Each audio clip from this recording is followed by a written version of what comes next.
Après 5 années de négociations menées de force par les États-Unis et le président Obama, 12 nations bordant l'océan Pacifique sont parvenues à un accord d'échanges commerciaux appelé le TPP, The Trans-Pacific Partnership ou Partenariat transpacifique.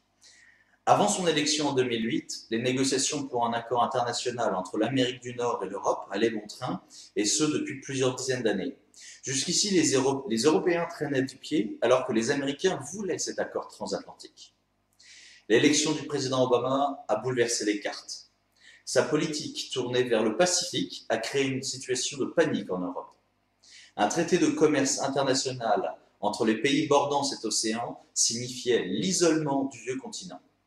Notamment, le Centre européen pour la politique économique internationale, le ECIPE, a affirmé dès 2012 que TPP était une menace mortelle pour l'économie européenne. En réaction, les dirigeants européens se sont précipités vers les États-Unis à l'annonce des débuts de négociations pour le futur TPP. Désormais, les négociations ont débuté depuis plus de 3 ans pour la mise en place de TAFTA, The Transatlantic Free Trade Area, en français Zone de libre-échange transatlantique. Pourquoi tant d'années pour signer un accord de libre-échange? Si l'objectif est bien de libérer les échanges, il suffit de supprimer les barrières aux frontières. Pourquoi tant de négociations? Pourquoi tant d'opacité? Pourquoi les grands groupes privés participent-ils aux négociations? Les médias et les hommes politiques auront de nombreux arguments pour vous convaincre que ces délais et la participation des grandes entreprises est normale dans une négociation d'accord commercial. Pourtant, il n'en est rien, et c'est ce que nous allons découvrir ensemble dans ce nouvel épisode. Donnez Matt Danol, Warren Frankie, c'est mort.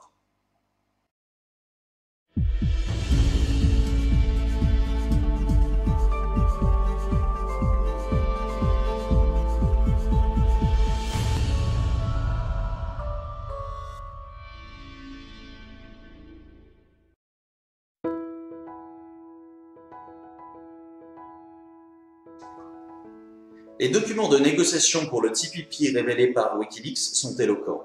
Dans la majorité des cas, les États-Unis, menés par le président Obama, ont montré une volonté inflexible pour imposer les réglementations américaines aux pays partenaires.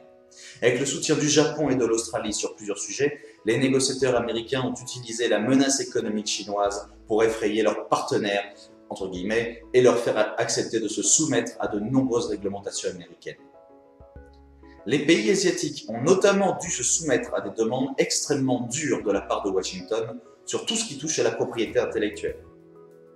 Cet élément n'est pas anodin. Si le président Obama a principalement insisté sur ce domaine, c'est parce que les enjeux industriels liés sont particulièrement importants. En mettant en place des réglementations de propriété intellectuelle liées aux réglementations américaines, le président Obama a créé une forteresse pour tout ce qui touche à la recherche fondamentale, aux découvertes de la médecine, au partage d'informations sur Internet et sur toutes les découvertes industrielles.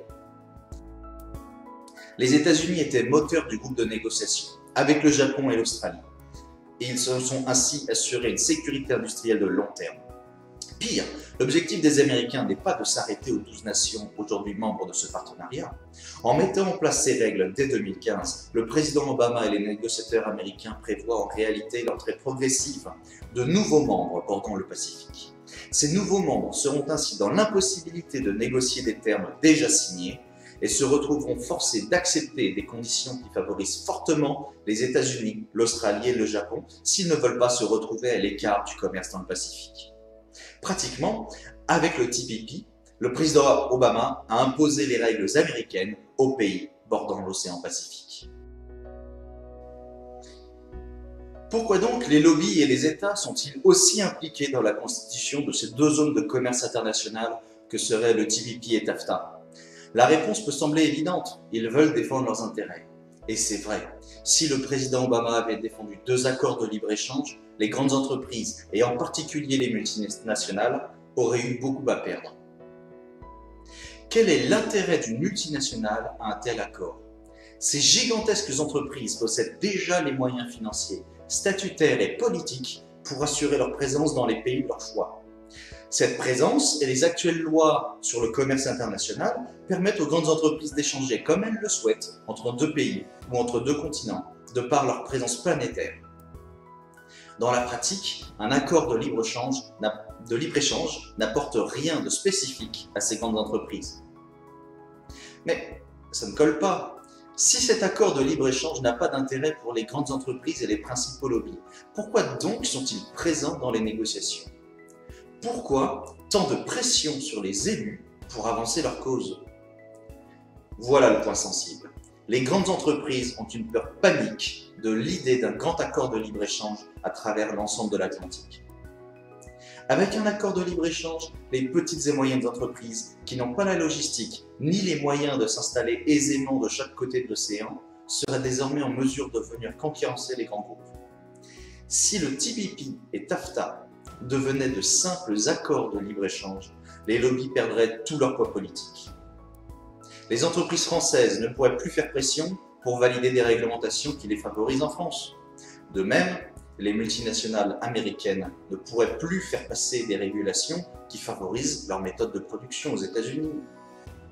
Par le simple fait de mettre en place un accord de libre-échange, les lobbies perdraient une grande partie de leur pouvoir politique. Dans le même temps, les petites et moyennes entreprises seraient enfin capables d'aller concurrencer les géants de l'industrie. Enfin, les consommateurs reprendraient leur rôle de décideur final de qui produit quoi et comment. Pour ces raisons, les collectivistes et les grands lobbies ne peuvent pas permettre la simple signature d'un accord de libre-échange supprimant purement et simplement les frontières entre les pays de l'arc atlantique qui favoriserait les petites entreprises et les consommateurs.